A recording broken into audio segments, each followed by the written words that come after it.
Halo semua, perkenalkan, kami dari kelompok 6 mata kuliah Filsafat Pendidikan, Prodi Pendidikan Kimia, Universitas Negeri Medan. Di sini kami akan menjelaskan tentang landasan dan asas-asas pendidikan untuk memenuhi tugas mata kuliah yaitu proyek dalam mata kuliah Filsafat Pendidikan. Pertama, kami akan memperkenalkan diri. Saya Rahel Indriani Nenggolan, NIM 4203131056 dan teman saya Mesara Lubis dengan NIM 42033311035. Dan saya Reski Maharani Panjaitan, NIM 42111311016. Di sini saya akan menjelaskan tentang landasan pendidikan. Yang pertama yaitu landasan filosofis. Landasan filosofis yaitu landasan yang bersumber dari pandangan-pandangan dalam filsafat pendidikan, menyangkut keyakinan terhadap hakikat manusia, keyakinan tentang sumber nilai, hakikat pengetahuan, dan tentang kehidupan yang lebih baik dijalankan. Aliran filsafat yang kita kenal saat ini adalah aliran idealisme, realisme, perennialisme, esensialisme, pragmatisme, progresivisme, dan eksistensialisme. Yang pertama kita akan membahas tentang esensialisme. Esensialisme yaitu masalah pendidikan yang mengutamakan tentang pelajaran teoretik atau liberal arts atau bahan ajar esensial. Yang kedua yaitu perennialisme. Perennialisme yaitu aliran pendidikan yang mengutamakan bahan ajaran konstan, yakni kebenaran, keindahan, cinta kepada kebaikan universal. Yang kedua yaitu ada landasan sosiologis. Landasan ini yaitu berkenaan dengan perkembangan, kebutuhan dan karakteristik masyarakat. Sosiologi pendidikan merupakan analisis ilmiah tentang proses sosial dan pola-pola interaksi sosial di dalam sistem pendidikan. Ruang lingkup yang dipelajari oleh sosiologi pendidikan meliputi 4 bidang. Yang pertama yaitu hubungan sistem pendidikan dengan aspek masyarakat lain. Yang kedua, hubungan kemanusiaan. Yang ketiga, pengaruh sekolah pada perilaku anggotanya. Yang keempat, ada sekolah dalam komunitas yang mempengaruhi pola interaksi antara sekolah dengan kelompok sosial lain di dalam komunitasnya. Yang kedua yaitu membahas tentang masyarakat Indonesia sebagai landasan sosiologis sistem pendidikan nasional. Perkembangan masyarakat Indonesia dari masa ke masa telah mempengaruhi sistem pendidikan nasional. Hal tersebut sangatlah wajar, mengingat kebutuhan akan pendidikan semakin meningkat dan kompleks. Berbagai upaya pemerintah telah dilakukan untuk menyesuaikan pendidikan dengan perkembangan masyarakat, terutama dalam menumbuh kembangkan Kebhinneka Tunggal Ikaan, baik melalui kegiatan jalur sekolah, umpamanya dengan pembelajaran PPKN dan sejarah perjuangan bangsa dan adanya pembelajaran muatan lokal, maupun jalur pendidikan luar sekolah. Lalu yang ketiga yaitu pragmatisme, yaitu aliran filsafat yang memandang segala sesuatu dari nilai kegunaan praktis di bidang pendidikan. Aliran ini melahirkan progresivisme yang menentang pendidikan tradisional. Yang keempat yaitu rekonstruksionisme, yaitu masalah filsafat pendidikan yang menempatkan sekolah ataupun lembaga pendidikan sebagai pelopor perubahan masyarakat. Yang berikutnya yaitu ada landasan hukum. Landasan hukum diartikan sebagai peraturan buku sebagai tempat berpijak atau titik tolak dalam melaksanakan kegiatan-kegiatan tertentu yang berkaitan dengan kegiatan pendidikan. Tetapi tidak semua pendidikan dilandasi oleh aturan-aturan buku ini. Contohnya itu cara mengajar, cara membuat persiapan, supervisi. Ini dikembangkan sendiri oleh para pendidik. Landasan hukum yang dijadikan peraturan buku dalam kegiatan pendidikan meliputi Pancasila dan Undang-Undang Dasar 1945. Pendidikan juga diatur dalam Undang-Undang Dasar 1945, di mana menurut undang-undang ini, pasal-pasal yang berkaitan dengan pendidikan dalam Undang-Undang Dasar 1945 hanya ada 2 pasal, yaitu pasal 31 dan pasal 32. Pasal 31 yaitu tentang pendidikan kewajiban pemerintah membiayai wajib 9 tahun di SD dan SMP. Anggaran pendidikan minimal 20% dari APBN dan APBD, dan sistem pendidikan nasional. Sedangkan pada pasal 32 mengatur tentang kebudayaan. Lalu yang kedua yaitu Undang-Undang Nomor 20 Tahun 2003 tentang Pendidikan Nasional.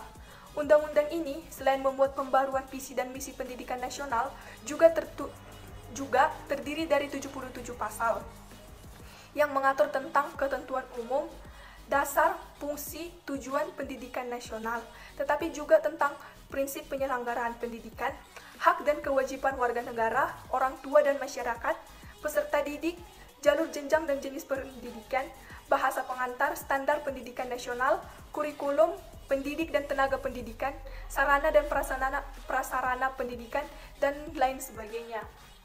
Lalu yang ketiga ada Undang-Undang Nomor 14 Tahun 2005 tentang guru dan dosen. Undang-undang ini memuat 84 pasal yang mengatur tentang ketentuan umum, kedudukan, fungsi, dan tujuan, prinsip profesionalitas, seluruh peraturan tentang guru dan dosen, dari kualifikasi akademik, hak dan kewajiban sampai organisasi, profesi, dan kode etik. Baiklah, selanjutnya saya akan melanjutkan penjelasan tentang landasan-landasan pendidikan. Landasan pendidikan yang keempat yaitu landasan kultural. Pendidikan selalu terkait dengan manusia, sedangkan setiap manusia selalu menjadi anggota masyarakat dan pendukung kebudayaan tertentu. Oleh karena itu, dalam Undang-Undang Republik Indonesia Nomor 20 Tahun 2003, Pasal 1 Ayat 2, ditegaskan bahwa pendidikan nasional adalah pendidikan yang berdasar Pancasila dan Undang-Undang Dasar Republik Indonesia tahun 1945, yang berakar pada nilai-nilai agama, kebudayaan nasional Indonesia, dan tanggap terhadap perubahan zaman. Kebudayaan dan pendidikan mempunyai hubungan timbal balik. Kebudayaan dapat diwariskan dengan jalan meneruskan kepada generasi melalui pendidikan. Sebaliknya, pelaksanaan pendidikan ikut ditentukan oleh kebudayaan masyarakat di mana proses pendidikan itu berlangsung. Selanjutnya, landasan pendidikan yang kelima yaitu landasan psikologi. Seperti yang kita ketahui, pendidikan selalu melibatkan aspek kejiwaan pada manusia, sehingga psikologi merupakan salah satu landasan yang sangat penting dalam dunia pendidikan. Memahami peserta didik dari aspek psikologi merupakan salah satu faktor keberhasilan pendidikan. Oleh karena itu, hasil kajian dalam penemuan psikologi sangat diperlukan penerapannya dalam dunia pendidikan. Seperti yang kita ketahui, setiap individu memiliki bakat, minat, kemampuan, kekuatan, serta tempo dan irama perkembangan yang berbeda. Sebagai implikasinya, pendidikan tidak mungkin memperlakukan sama pada peserta didik. Landasan pendidikan yang keenam yaitu landasan ilmiah dan teknologi. Pendidikan serta ilmu pengetahuan dan teknologi mempunyai ikatan yang sangat erat. Seperti diketahui, IPTEK menjadi isi kajian di dalam pendidikan. Dengan kata lain, pendidikan berperan sangat penting dalam pewarisan dan pengembangan IPTEK. Dari sisi lain, perkembangan IPTEK harus segera diimplementasikan oleh pendidikan, yakni segera memasukkan hasil pengembangan IPTEK ke dalam isi bahan ajar. Sebaliknya, pendidikan sangat dipengaruhi oleh cabang-cabang IPTEK, misalnya psikologi, sosiologi, antropologi, dan sebagainya. Seiring dengan kemajuan IPTEK, maka pada umumnya ilmu pengetahuan juga berkembang sangat pesat. Baiklah, selanjutnya akan dilanjutkan oleh teman saya Reski Maharani yang akan menjelaskan tentang asas-asas pendidikan. Baiklah, selanjutnya saya akan membahas tentang asas-asas pendidikan. Jadi sebenarnya apa sih itu asas-asas pendidikan? Asas pendidikan itu merupakan suatu kebenaran yang menjadi dasar ataupun tumpuan pada tahap perancangan pelaksanaan pendidikan. Khususnya di Indonesia, perancangan ataupun pelaksanaan pendidikan itu diambil dari 3 asas-asas. Yang pertama itu ada asas Tuturi Handayani, yang kedua asas belajar sepanjang hayat, dan yang ketiga itu merupakan asas kemandirian belajar. Jadi yang pertama itu ada asas Tuturi Handayani. Sebagai asas yang pertama, Tuturi Handayani merupakan inti dari sistem Among perguruan. Asas Tuturi Handayani ini dikemukakan oleh Ki Hajar Dewantara yang kemudian dikembangkan lagi oleh Dr. Anus RMP Sastrokartono dengan menambahkan 2 asas lagi. Sehingga asas Tuturi Handayani ini terdiri dari 3 poin yang menjadi satu kesatuan asas. Adapun poin pertama yaitu Ingarso Sung Tulodo, yang artinya jika di depan memberi contoh. Poin kedua yaitu Ing Madio Mangun Karso, yang artinya jika di tengah-tengah memberi dukungan dan semangat. Dan poin ketiga adalah Tuturi Handayani, yang artinya jika di belakang memberikan dorongan. Adapun asas yang kedua yaitu asas belajar sepanjang hayat atau lifelong learning. Asas belajar sepanjang hayat ini merupakan sudut pandang dari sisi lain terhadap pendidikan seumur hidup atau lifelong education. Adapun kurikulum yang dapat dirancang dan diimplementasikan terhadap Asas ini terdiri dari 2 dimensi. Yang pertama dimensi vertikal dan dimensi horizontal. Dimensi vertikal yaitu kurikulum dari sekolah yang meliputi keterkaitan dengan kesinambungan antar tingkat persekolahan dengan kehidupan peserta didik di masa yang akan datang.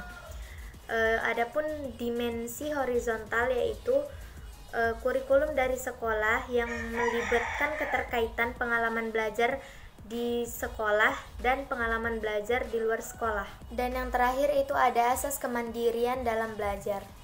Jadi dalam proses belajar mengajar sedini mungkin diusahakan agar seorang peserta didik bisa belajar dengan mandiri tanpa adanya campur tangan dari seorang guru.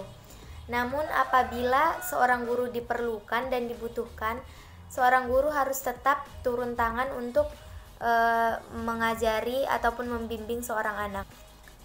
Jadi adapun perwujudan dari sistem belajar secara mandiri ini menempatkan tugas guru yang utama yaitu sebagai fasilitator dan motivator bagi seorang peserta didik. Salah satu pendekatan yang dapat dilakukan untuk melatih kemandirian anak ini adalah melakukan cara belajar dengan CBSA ataupun cara belajar siswa aktif. Diketahui cara ini akan dapat melatih kemandirian seorang anak dalam proses belajar. Demikianlah penjelasan tentang landasan dan asas-asas pendidikan. Kami dari kelompok 6 ingin mengucapkan terima kasih kepada para penonton yang telah menonton video kami. Jangan lupa like, comment, and share video ini ke teman-teman kalian.